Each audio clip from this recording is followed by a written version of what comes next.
येथे सांगलीत कबड्डीपटू असणाऱ्या तरुणाचा धारधार शस्त्रानं खून करण्यात आलाय। 6 अल्पवयीन मुलांकडनं अशा पद्धतीनं हा खून केल्याचं उघडकीस आलंय। एकाच्या कानाखाली दिल्याचा राग काढण्यात आलाय आणि कोयत्यानं वार करून कबड्डीपटूचा खून केलाय। मंगळवारी संध्याकाळच्या सुमारास अनिकेत हा व्यायाम करण्यासाठी घरातून बाहेर पडलेला असतानाच त्याच्या मागावरती असणाऱ्या 4 ते 5 हल्लेखोरांनी घरापासून काही अंतरावर असणाऱ्या मरगुबाई मंदिराजवळ अनिकेतला गाठला आणि त्याच्यावर कोयत्यानं हल्ला चढवला। या अनिकेतचा जागीच मृत्यू झाला। सर्व अल्पवयीन मुलांना आता पोलिसांनी ताब्यात घेतलंय। एका मुलाच्या कानाखाली लगावल्याचा हा राग होता आणि हाच राग मनात धरून 4 ते 5 अल्पवयीन मुलांनी या तरुणाला गाठला आणि त्याचा खून केला। मात्र दुर्दैवी घटना सांगलीमध्ये घडतीये।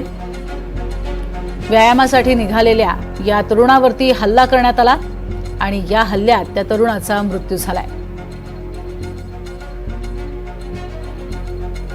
त्यामुळे उमद्या कबड्डीपटूचा मात्र जीव गेलेला आहे। एका क्षुल्लक कारणावरून ही दुर्घटना घडली।